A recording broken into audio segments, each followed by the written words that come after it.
the sound of a contract tearing in half, cut through the stifling air of Haggerty's general store like a gunshot, drawing every eye in the crowded establishment to the tall figure standing before the counter.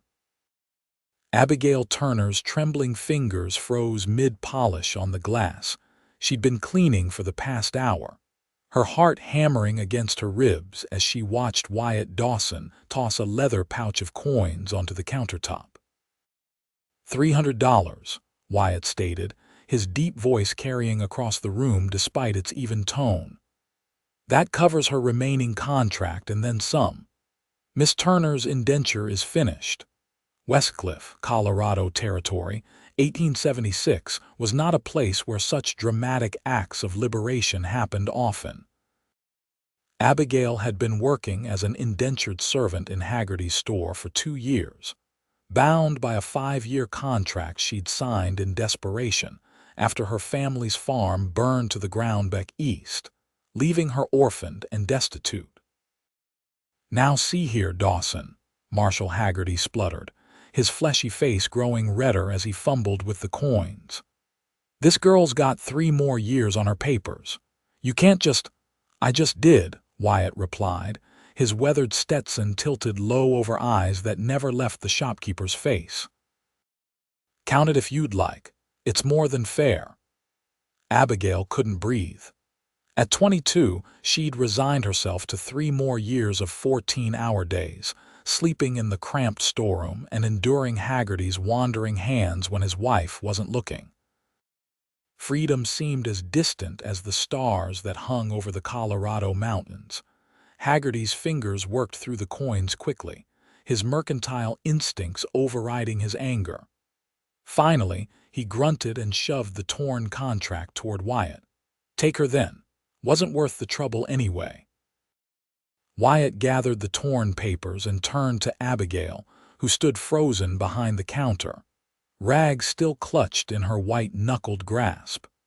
His face softened slightly as he approached, though his expression remained unreadable beneath the shadow of his hat.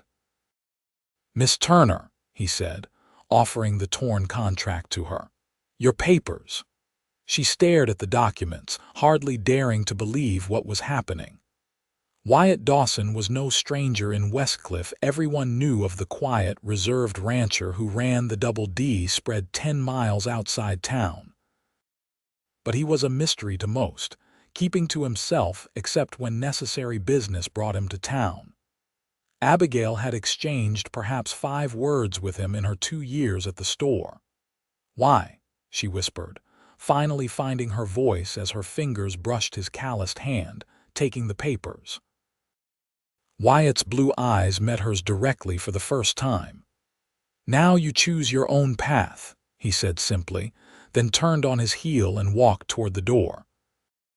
Abigail found herself moving before she'd consciously decided to, grabbing her worn shawl from a hook and following him into the spring sunshine of the dusty Main Street.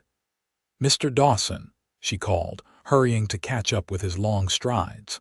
"Please wait." He paused, turning back to look at her with that same unreadable expression.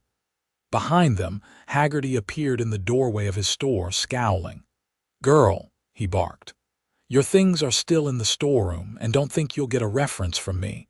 Abigail's stomach clenched. Her things amounted to a spare dress, a hair brush, and a locket containing a snippet of her mother's hair, hardly enough to start a new life. And without a reference, finding respectable work would be nearly impossible. "I'll fetch them later," she called back, though she wasn't sure if she'd have the courage to face Haggerty again. She turned back to Wyatt, who was watching the exchange with narrowed eyes. "Mr. Dawson," she said more quietly, "I don't know how to thank you, but I need to understand why you'd do this for a stranger." A flash of something discomfort perhaps crossed his tanned face. "No one should own another person's future," he said finally, "not even for a fixed term." "But $300. She shook her head in disbelief. It was a fortune to someone like her. "I made a good sale on my cattle last month." He shrugged, As though he hadn't just changed her entire life, people were beginning to stare. Gossip spread through Westcliff faster than wildfire, and Abigail could already imagine the rumors that would circulate by sundown. A respectable woman didn't stand in the street talking to a man, especially not a man who just purchased her contract. "Where will you go now?" Wyatt asked, seeming to read her thoughts. The question hit her like a bucket of cold water. Where would she go? She had no family, no money beyond the few dollars she'd managed to hide away from Haggerty, and no prospects. I haven't had time to think about it," she admitted. Wyatt nodded, seemingly unsurprised. "Mrs. Ellison at the boarding house might take you on, at least temporarily. I could put in a word." Abigail swallowed her pride. "That would be very kind." They walked in silence down the main street, past the saloon where piano music drifted through the swinging doors, past the blacksmith shop where the ring of hammer on anvil punctuated the air, toward the small but respectable boarding house at the edge of town. Mrs. Ellison was a practical widow in her 50s who ran her establishment with military precision. Her eyebrows rose nearly to her hairline when Wyatt explained the situation, but to her credit, she asked few questions. "I can give you a room for 2 weeks in exchange for help with the cleaning and cooking," she told Abigail, giving her a frank assessment. "After that, we'll need to come to a more permanent arrangement if you're staying." "Thank you, Mrs. Ellison. That's more than fair." Abigail felt lightheaded with relief. "I'll come by tomorrow to check that you're settled," Wyatt said, tipping his hat to both women before turning to go. "Mr. Dawson," Abigail called, stopping him once more. "I will repay you somehow." A ghost of a smile touched his lips. "That's not necessary, Miss Turner. Good day." As she watched him mount his horse and ride away, Abigail felt a curious mixture of gratitude, confusion, and something else she couldn't quite name. For the first time in years, her future was her own, terrifying and exhilarating all at once. True to his word, Wyatt returned the next day, bringing with him a small bundle wrapped in brown paper. "Your things," he explained when Mrs. Ellison showed him to the parlor where Abigail was dusting. "Thought it might be easier if you didn't have to face Haggerty again."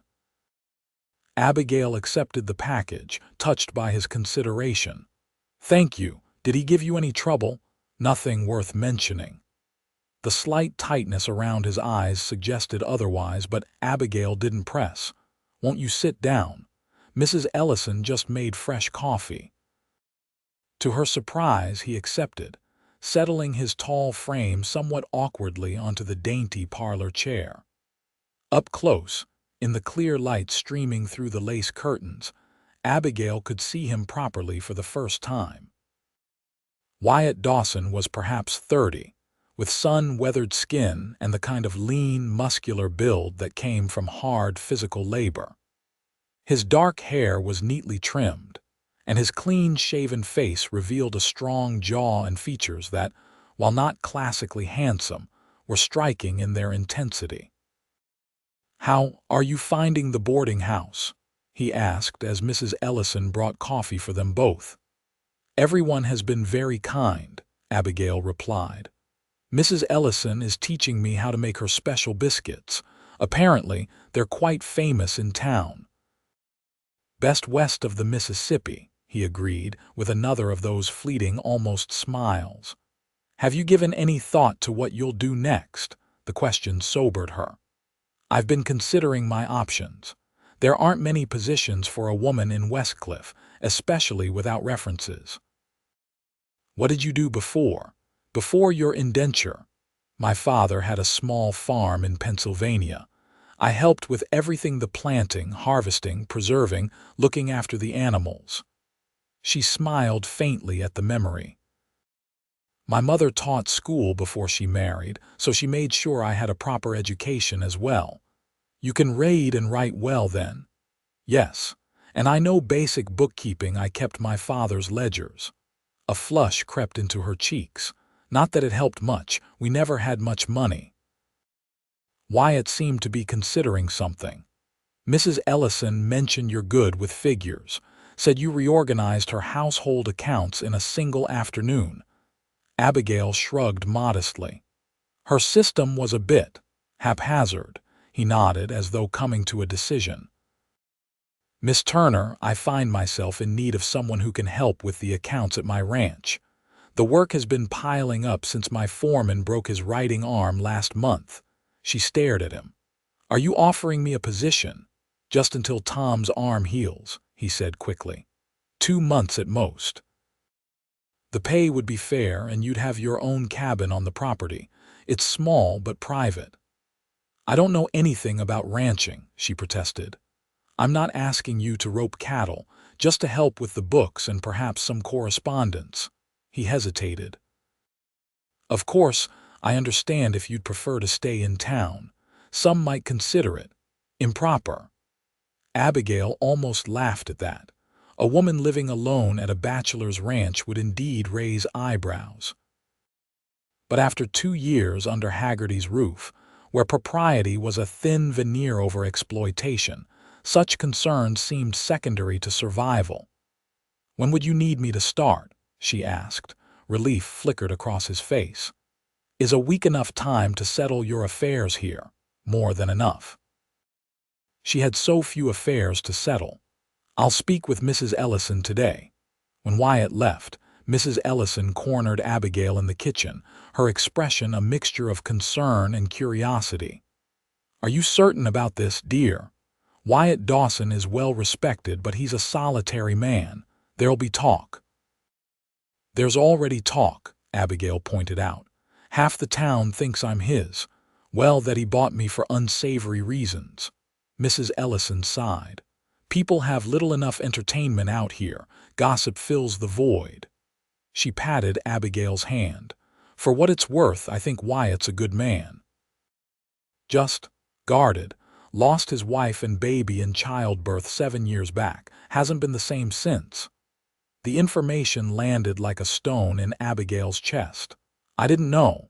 He doesn't speak of it, but it might help explain why he took such an interest in your situation. He knows what it means to have life's path decided for you by circumstance. The week passed quickly.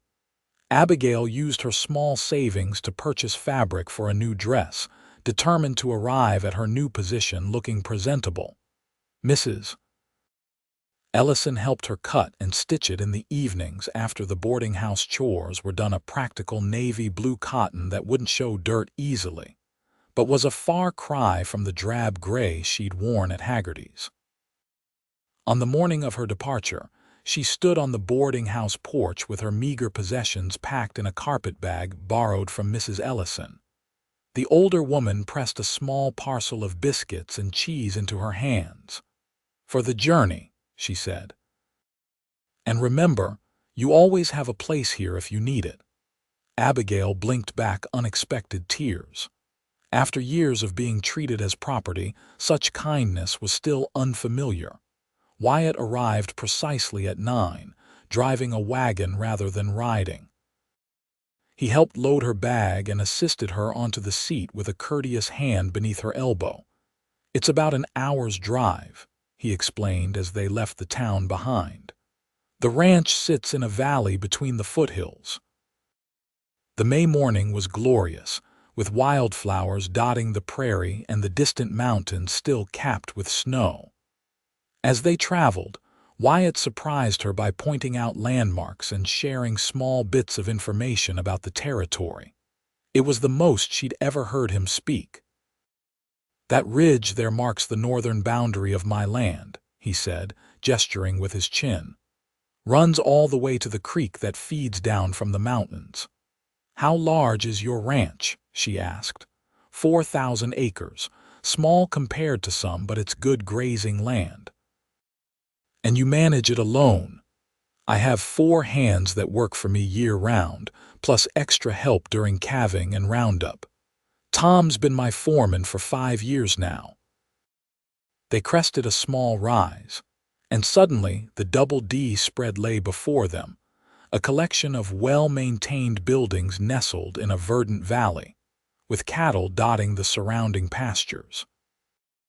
A two-story ranch house of weathered wood stood as the centerpiece, with a large barn, bunkhouse, and several smaller outbuildings arranged nearby.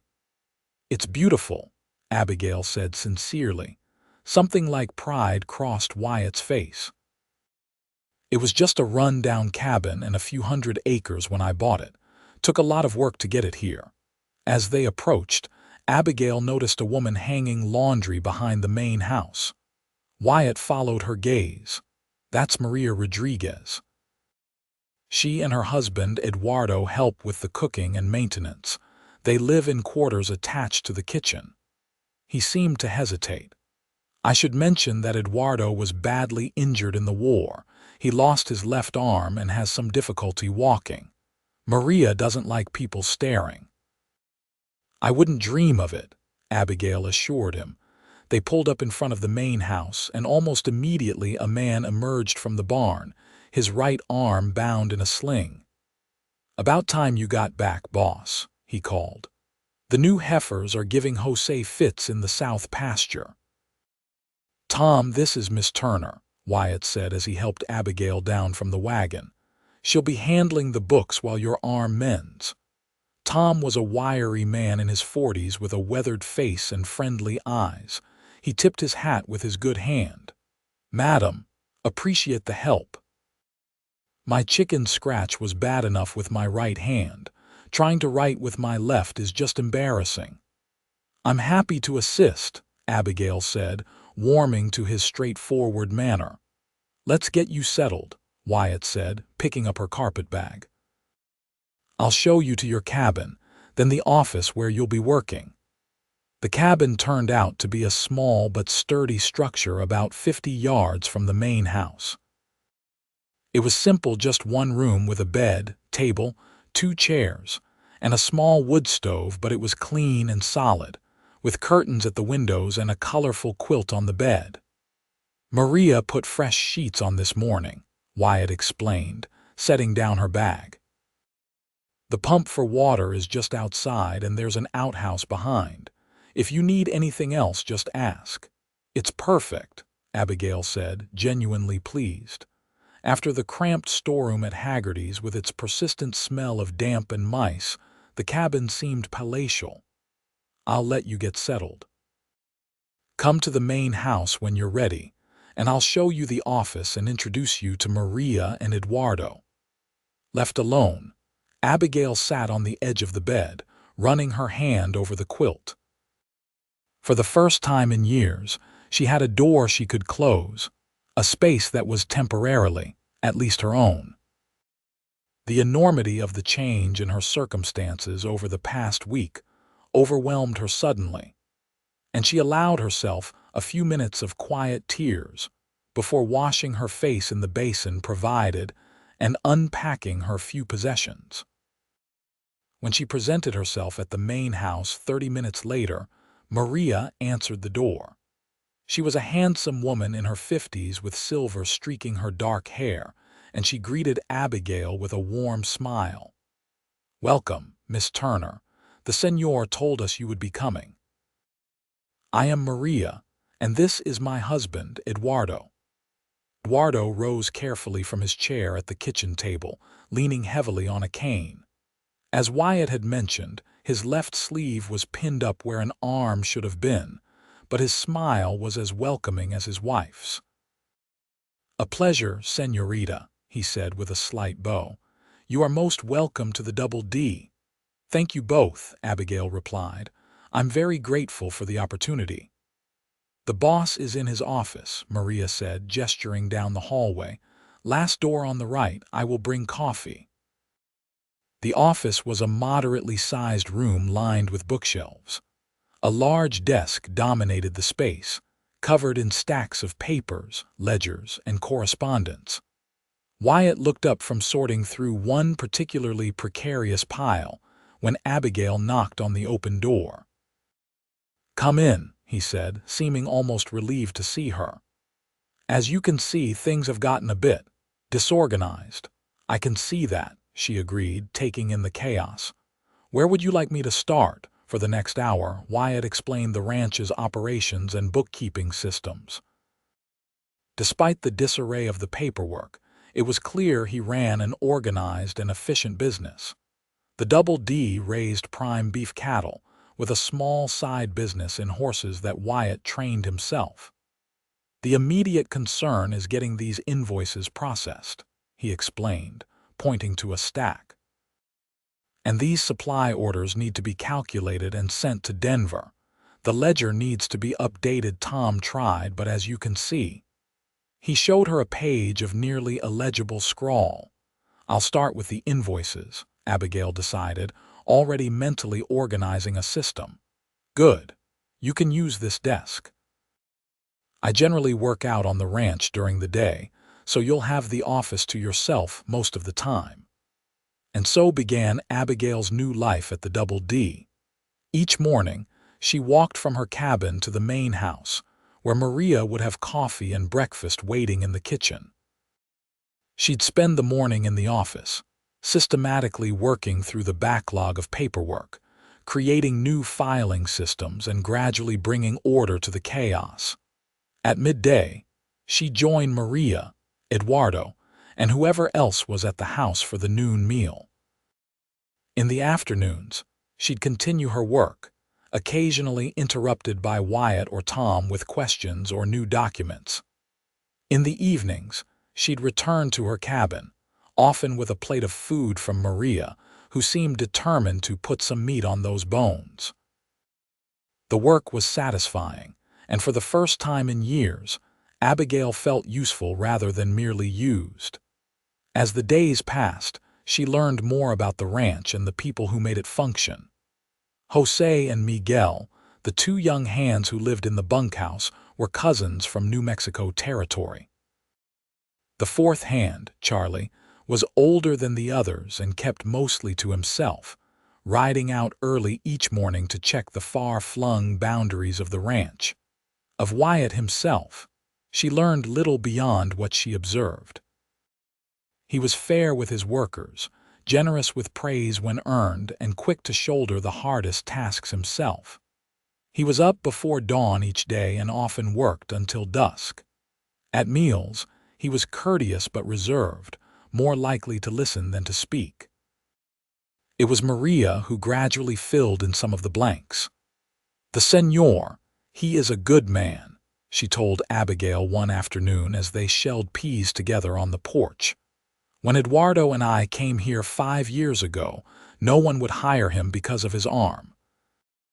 But Señor Wyatt said a man with one arm who knows horses is worth two who don't. "Mrs. Ellison mentioned that he lost his wife," Abigail said carefully. Maria crossed herself. "She, Señora Catherine, and the baby, a terrible thing. He was a different man before he smiled more. But grief changes a person." She looked at Abigail thoughtfully. "He is better since you came. I have heard him whistling in the mornings again." Abigail felt her cheeks warm. "I'm just organizing his paperwork, Maria." The older woman smiled knowingly but said nothing more. As May turned to June, the ranch grew busier with the approach of summer roundup. Wyatt hired 4 additional hands who set up camp in the pastures rather than returning to the ranch house each night.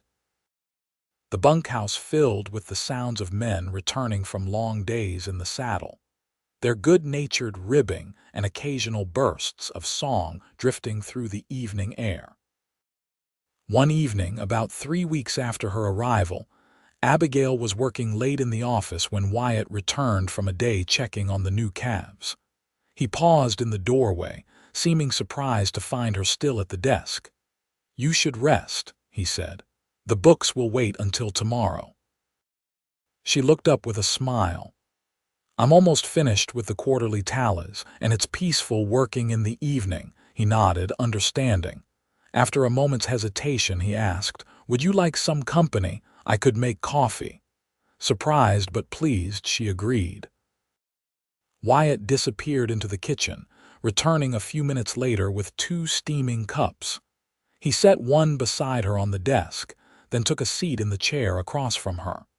"The ranch is doing well," she commented, gesturing to the ledger. "Your cattle prices are above the regional average." "Quality matters," he said simply. "I'd rather raise fewer head and get better prices than flood the market with mediocre stock." They talked about the business for a while, a comfortable conversation between colleagues. When the coffee was finished, however, Wyatt seemed reluctant to end the evening. "Would you like to see something?" he asked unexpectedly. "Of course." He led her through the house to a room she hadn't entered before, a small library with walls lined with books. A large window looked out over the moonlit pastures, and a comfortable-looking armchair sat beside a reading lamp. "You have so many books," Abigail breathed, running her fingers along the spines. Shakespeare, Dickens, Thoreau, Whitman. The collection was impressive by any standard, let alone for a ranch in the Colorado Territory. "Reading passes the winter evenings," Wyatt said, watching her explore. "You're welcome to borrow anything that interests you." She turned to him, touched by the offer. "Thank you. I haven't had access to books since I left Pennsylvania." "What did you enjoy reading there?" "Everything I could get my hands on," she admitted with a laugh. "My mother had a few novels. Jane Austen was her favorite, and my father had practical books on farming and natural history. The pastor let me borrow from his library sometimes when I was older." Wyatt moved to one of the shelves and selected a volume, handing it to her. "You might enjoy this. Willa Thompson's Essays on the Natural World of the West. She has an eye for detail that reminds me of Thoreau, but with a woman's perspective." Abigail accepted the book, their fingers brushing in the exchange. The brief contact sent an unexpected warmth through her hand, up her arm and into her chest. "Thank you," she said, suddenly aware of how close they were standing in the small room. "I'll take good care of it." Something shifted in his expression, a softening around the eyes, a slight parting of lips as though he might say something more. But then he stepped back, the moment passing. "It's getting late," he said. "I'll walk you to your cabin." The night air was cool and fragrant with sage as they crossed the yard, their path lit by moonlight. They didn't speak, but the silence was companionable rather than awkward. At her door, he waited while she lit her lamp. "Good night, Miss Turner," he said, hat in hand. "Good night, Mr. Dawson." She hesitated, then added, "Thank you for the book and the coffee and the conversation." He smiled, then a real smile that transformed his serious face. "It was my pleasure, truly." As she closed the door behind her, Abigail leaned against it, the book clutched to her chest, her heart beating a rhythm that had nothing to do with the short walk from the main house. She was in dangerous territory, developing feelings for a man who had made it clear her position was temporary. 2 months, he'd said. She was already halfway through that time. Still, as she prepared for bed, she couldn't help but remember the way his eyes had lingered on her face in the library, or how his smile had seemed to light him from within. Perhaps, she thought as she drifted off to sleep, perhaps there was a chance for something more. The next morning, Wyatt was gone before breakfast, riding out with Tom to check on a section of fence reportedly damaged in a brief but violent thunderstorm during the night. Abigail tried to focus on her work, but found her mind wandering to the previous evening, replaying every word, every glance. She was pulled from her reverie by a commotion in the yard, horses arriving at a gallop, men shouting. She hurried to the window in time to see Jose helping Wyatt down from his horse. Even from a distance, she could see the dark stain spreading across Wyatt's shirt. Without thinking, she ran outside, reaching them just as Tom dismounted. "What happened?" she demanded. "Barbed wire," Tom explained grimly. "We were fixing the fence when his horse spooked. Wire caught him across the ribs." "Get him inside," Maria ordered, already holding the door open. "To his room. Eduardo, fetch the medical kit." Abigail followed as the men half-carried Wyatt into the house and up the stairs to his bedroom. His face was ashen beneath his tan, jaw clenched against the pain. "The doctor," Abigail began. 20 miles away," Tom shook his head. "I'll send Miguel, but it'll be hours before he can get here." "I can clean and stitch a wound," Maria said, already rolling up her sleeves as the men eased Wyatt onto the bed. "Miss Turner, I need hot water and clean cloths, and the whiskey from the cabinet in the study." Abigail hurried to fulfill these requests, returning to find Maria carefully cutting away Wyatt's bloodied shirt. The wound beneath was ugly, a ragged tear across his left side where the barbed wire had ripped through flesh. "Not as deep as I feared," Maria murmured, examining it. "But it will need cleaning and stitching." Wyatt's eyes found Abigail as she set the basin of hot water on the bedside table. "No need for you to see this," he said through gritted teeth. "I'll be fine." "I'm staying," she replied firmly, "unless you'd rather I left." A ghost of a smile touched his lips. "Stubborn woman." "You have no idea," she agreed, earning a surprised chuckle from Tom. For the next hour, Abigail assisted Maria as she meticulously cleaned the wound, removing fragments of wire and cloth before disinfecting it with whiskey. Wyatt bore it stoically, though sweat beaded on his forehead and his knuckles whitened as he gripped the edge of the mattress. When it came time for stitching, Maria hesitated. "My eyes are not what they were," she admitted, "and this needs fine work." "I can do it," Abigail offered. "I've stitched wounds before. My father was always getting injured on the farm." Maria nodded and handed her the needle and catgut. Abigail took a deep breath to steady her hands, then bent to the task. Wyatt's eyes never left her face as she worked, his breathing controlled, and even despite the pain she knew each stitch must cause. "You have a gentle touch," he murmured as she tied off the final suture. "And you're a better patient than my father was," she replied, trying to keep her tone light despite the intimacy of the moment. "He would curse a blue streak that would make a sailor blush." "The day's still young," he warned, but there was a warmth in his eyes that made her heart skip. Once the wound was bandaged and Wyatt had taken a dose of laudanum for the pain, Maria shooed the men out and helped him into a clean nightshirt. "He should rest now," she told Abigail. "The doctor will come when he can, but I think the worst danger is infection. We must watch for fever." "I'll sit with him," Abigail volunteered. "I can work on correspondence here just as well as in the office." Maria gave her a knowing look but made no objection. "Call if his condition changes." Left alone with Wyatt, Abigail settled into a chair beside the bed with some letters that needed responses. The laudanum was taking effect, his eyelids growing heavy. "You don't have to stay," he said, words slightly slurred. "I know." She picked up her pen. "Rest now. I'll be here if you need anything." He seemed about to argue, but the medication pulled him under before he could form the words. Abigail watched the tension ease from his face as he slept, noting how much younger he looked in repose. The lines around his eyes softened, the perpetual vigilance that seemed to characterize him fading into vulnerability. Throughout the afternoon, she remained at his side, working when he slept, setting aside her papers to offer water or adjust his pillows when he woke. By evening, she could tell a slight fever had set in, not alarmingly high, but enough to bring a flush to his cheeks and a restlessness to his sleep. Maria brought a tray with dinner for Abigail and broth for Wyatt if he woke. "The doctor has been delayed," she reported. "A difficult birth at the Peterson farm. He will come in the morning."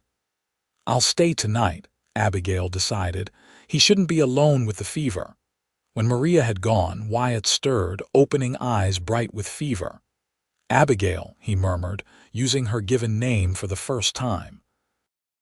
"I'm here," she said, moving to sit on the edge of the bed. "How are you feeling?" "Like I lost an argument with a mountain lion." He attempted a smile. "Thirsty." She helped him drink, supporting his head with one hand.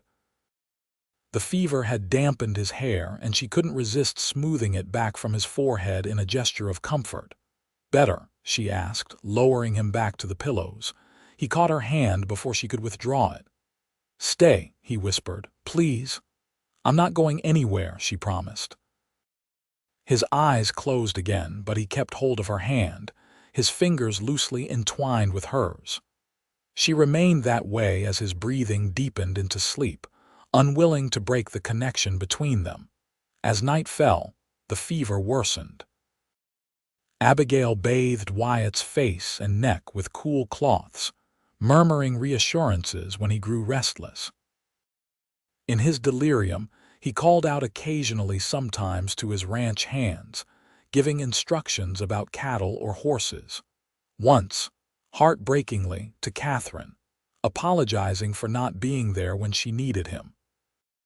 In the darkest hours of the night, as Abigail fought her own exhaustion to maintain her vigil, Wyatt's fever finally broke. She felt the change in him, the cooling of his skin, the easing of his breathing, the way his body relaxed more deeply into the mattress. Relief washed over her, and she allowed herself to rest her head on the edge of the bed, still holding his hand. She didn't realize she had fallen asleep until she felt gentle fingers stroking her hair. Opening her eyes, she found Wyatt awake and watching her, his gaze clear and fever-free. "You stayed all night," he said softly. She sat up, suddenly self-conscious. "Of course, you were quite ill for a while. I remember pieces." His expression grew thoughtful. "I think I may have said things." "Nothing compromising," she assured him, though she remembered his plaintive apology to his dead wife. "How do you feel?" "Weak. Sore." He glanced down at their still joined hands. "But better." Before either could say more, there was a knock at the door. The doctor had finally arrived. Abigail slipped her hand from Wyatt's and rose, smoothing her rumpled dress. "I'll let you be examined in private," she said. "I'll be downstairs if you need me." The doctor pronounced the wound well tended and showing no signs of serious infection. "Whoever stitched this did a fine job," he commented. "Almost as good as I would have done myself."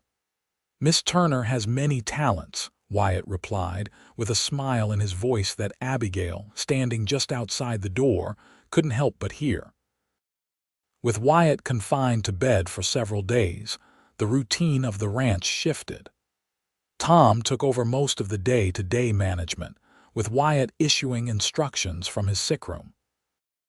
Abigail continued her work on the accounts, but took on the additional role of keeping Wyatt company, often reading aloud to him in the evenings when his restlessness was at its worst. It was during one of these reading sessions, about a week after the accident, that the nature of their relationship began to change. Abigail was sitting in the chair beside Wyatt's bed, reading from Walden, when she sensed his attention had drifted from the words. "Would you like me to stop?" she asked, marking the page. "You seem distracted." "I was watching you," he admitted. "The way your expression changes as you read, it's like you're experiencing every word as something new." She felt a blush rise to her cheeks. "My mother used to say I had a face that couldn't keep a secret." "It's beautiful," he said simply. "You're beautiful, Abigail." The compliment hung in the air between them, honest and unadorned. She didn't know how to respond. Compliments had been rare in her life, and those she had received often carried ulterior motives.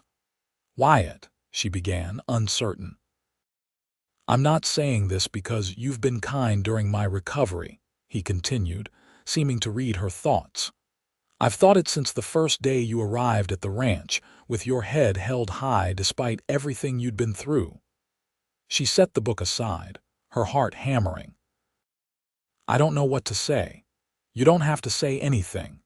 He shifted slightly in the bed, wincing as the movement pulled at his stitches. "But I wanted you to know, Life's too short to leave important things unsaid. I learned that the hard way." Impulsively, she reached for his hand. "I think you're remarkable," she confessed. "The way you built this place, the way you treat the people who work for you, the way you gave me choice when no one else would." His fingers tightened around hers. "When I tore up your contract that day, I had no ulterior motive. I want you to know that." "I do know that," she assured him. "It's one of the reasons I—" She hesitated, suddenly afraid of the depth of her own feelings. "One of the reasons you what?" he prompted gently. "One of the reasons I've come to care for you," she finished, barely above a whisper. The smile that spread across his face was like sunrise breaking over the mountains. "Then we find ourselves in a similar situation," he said. "Because I care for you too, Abigail Turner, more than I thought possible." The days that followed had a dreamlike quality for Abigail. As Wyatt regained his strength, their conversations grew longer and more personal. He told her about growing up in Missouri, about coming west after the war with nothing but his horse and the clothes on his back, about meeting Catherine in Denver and falling in love at first sight. "She was a schoolteacher," he explained as they sat on the porch one evening, watching the sunset paint the mountains gold and rose. "Smart as a whip and not afraid to tell me when I was being stubborn." "She sounds wonderful," Abigail said sincerely. She was. He looked out over his land, expression thoughtful. "For a long time after she died, I thought that part of my life was over, that I'd had my chance at happiness and lost it. And now—" Abigail hardly dared to breathe.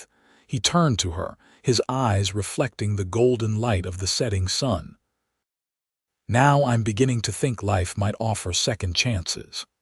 By July, Wyatt was fully recovered and back to his regular duties. The roundup was in full swing, with the hands working from dawn until dusk to gather, brand, and sort the cattle. Abigail had caught up with all the backlog of paperwork and established efficient systems for managing the ranch's accounts. One evening, as she was closing the ledger for the day, she realized that her 2 months at the Double D were nearly complete. Tom's arm had healed, though he admitted that Abigail's neat handwriting and organizational skills put his own efforts to shame. The thought of leaving created a hollow feeling in her chest.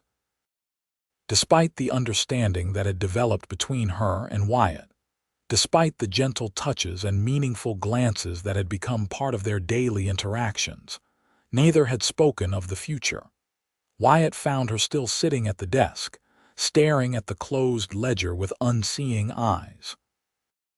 "Penny for your thoughts," he said, leaning against the doorframe. She looked up, forcing a smile.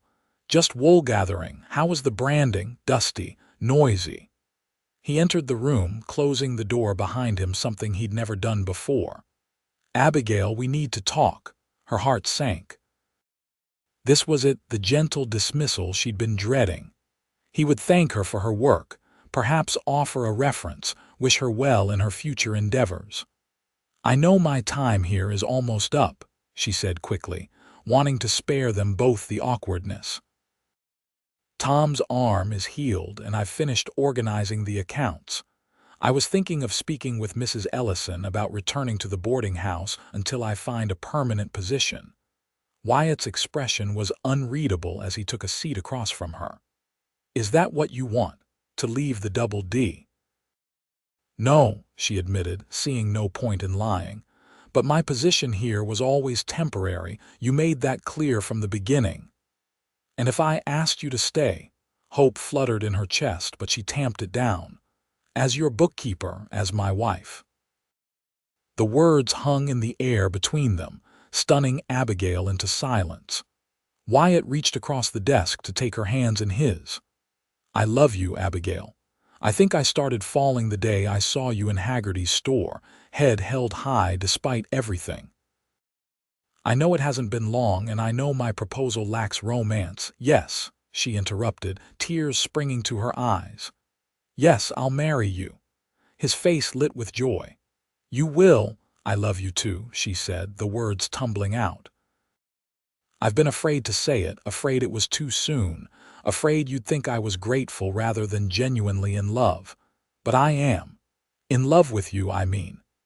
He stood, pulling her to her feet and into his arms. "I had a whole speech planned," he murmured against her hair. "About how I'd understand if you weren't ready, how I'd wait as long as you needed." She leaned back to look up at him, happiness bubbling through her like champagne. "I don't need time. I know what I want." His kiss was gentle at first, almost reverent, but deepened as she responded with equal fervor. When they finally parted, both breathless, he pressed his forehead to hers. "I never thought I'd feel this way again," he confessed. "After Catherine, I believed that part of me was gone forever. But you brought it back to life." "I never thought anyone would see me as more than a servant," she replied. "You gave me back my freedom, and then you gave me your heart. I'll treasure both always." They were married 2 weeks later in the small church in Westcliff. Mrs.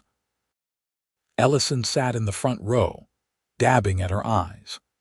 Tom stood as Wyatt's best man, while Maria had helped Abigail fashion a simple but elegant wedding dress from white muslin, trimmed with lace ordered specially from Denver. The townspeople turned out in surprising numbers, curious to see the culmination of what had become the most talked-about romance in the county. Even Marshall Haggerty was there, though he stood at the back and left before the reception. As they exchanged vows, Abigail felt as though her heart might burst with happiness. Wyatt's voice was steady and sure as he promised to love, honor, and cherish her for all the days of their lives. "I give you my heart and my name," he said, sliding the simple gold band onto her finger. "And I promise you will always be free to choose your own path. I ask only that you choose to walk it with me."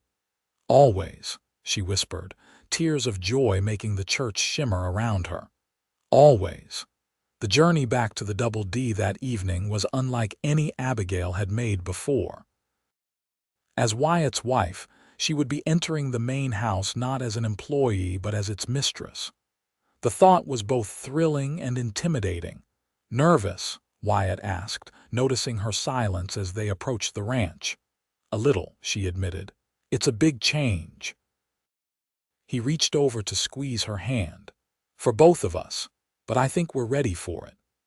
Maria and Eduardo had prepared a special dinner for their return, and the hands had hung paper lanterns in the trees surrounding the house, creating a magical welcome for the newlyweds.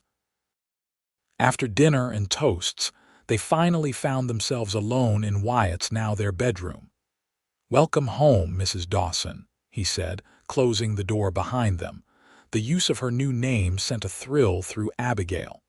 "It sounds wonderful when you say it." "It sounds right," he agreed, drawing her into his arms. "Like it was always meant to be yours." That night, they discovered each other with tenderness and passion, learning the language of each other's bodies as they had already learned the language of each other's hearts. Afterward, lying in Wyatt's arms with her head on his chest, listening to the steady beat of his heart, Abigail felt a peace she had never known before. "I keep thinking about that day in the store," she murmured sleepily. "How one moment changed everything." Wyatt's fingers traced lazy patterns on her bare shoulder. "I'd been watching Haggerty for weeks, trying to find the courage to do something. The way he treated you, the way he treated all his workers, made my blood boil. But it wasn't until that morning, when I saw him raise his hand to you for breaking that glass, that I knew I couldn't wait any longer." She raised her head to look at him. "I didn't know you'd seen that. I was coming in as it happened. I went straight to the bank, withdrew the money, and came back before I could talk myself out of it." He tucked a strand of hair behind her ear. "Best decision I ever made. For both of us," she said, leaning up to kiss him. The years that followed were the happiest of Abigail's life.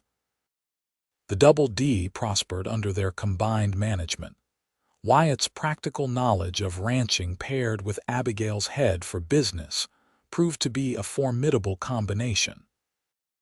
They expanded the herd, improved the bloodlines, and built a reputation for quality that brought buyers from as far away as Chicago. In the spring of 1878, their joy was compounded by the birth of their son, William. Unlike Wyatt's first experience of fatherhood, this birth was uncomplicated, and Abigail recovered quickly. Wyatt was transformed by parenthood the reserved. Sometimes stern rancher became a doting father who thought nothing of riding with his infant son in a special sling Maria had fashioned, pointing out calves and wildflowers and cloud formations to the wide-eyed baby. "You're going to spoil that boy," Tom commented one day, watching Wyatt carve a tiny wooden horse while William napped nearby. "Probably," Wyatt agreed without remorse. "You got a problem with that?" Tom just laughed and shook his head. "Not me, boss. It's good to see you happy." And he was happy they both were. 2 years later, they welcomed a daughter, Lily Catherine, with her mother's stubborn chin and her father's serious eyes. Their family felt complete, their life together a daily blessing neither took for granted. There were challenges, of course. The winter of 1880 brought record snowfalls that threatened the herd. The summer of 1882 saw a drought that dried up streams and withered pastures. A rival rancher tried to claim water rights to the creek that fed the Double D's eastern grazing lands, leading to a tense legal battle that Wyatt eventually won. Through it all, Wyatt and Abigail faced each challenge together, their partnership growing stronger with each obstacle overcome. They built a new wing onto the house as the children grew, added a small schoolroom where Abigail taught William and Lily alongside the children of their ranch hands, and established a reputation for fair dealing that made the Double D a sought-after employer in the territory.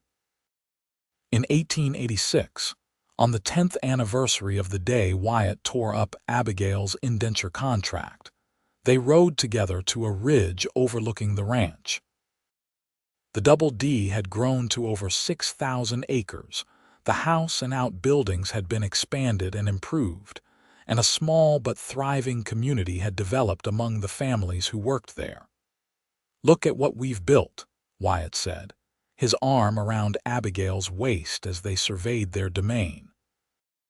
At 40, he was still strong and vigorous, though silver had begun to thread through his dark hair at the temples. "It's more than I ever dreamed possible," Abigail replied. At 32, she had grown from the frightened but determined young woman he'd first met into a confident, respected rancher's wife, whose business acumen was sought after by neighbors, and whose charitable efforts had improved conditions throughout the county.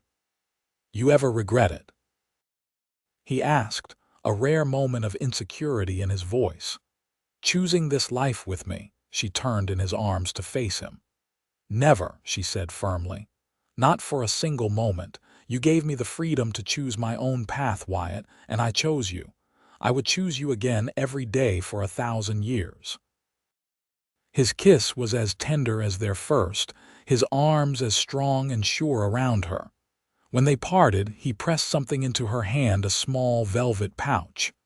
"What's this?" she asked, opening it to find a delicate gold locket. "Open it," he urged. Inside was a tiny fragment of paper so small she had to squint to make it out. With a gasp, she realized it was a piece of her indenture contract. "I kept it," he admitted, "a reminder of the day our lives changed." Tears filled her eyes as she closed the locket and allowed him to fasten it around her neck. "It's perfect," she whispered, "like everything about the life we've made together." As they rode back to the house, where their children waited with the special anniversary dinner Maria had prepared, Abigail reflected on the journey that had brought her here. From orphaned and indentured to beloved wife, mother, and partner, a transformation made possible by one man's belief that everyone deserved the right to choose their own destiny. The sun was setting as they approached the ranch, painting the buildings in hues of gold and amber. Lanterns glowed in the windows of their home, and the sound of their children's laughter drifted on the evening breeze. Abigail's heart swelled with gratitude for this life she had chosen, this man she had chosen, this love that had transformed them both. "Race you to the barn," Wyatt challenged with a grin that made him look as young as the day they'd met. "You're on," she laughed, urging her horse forward. They galloped side by side into the future they'd built together, chosen freely, cherished deeply, and lived joyfully the greatest freedom of all.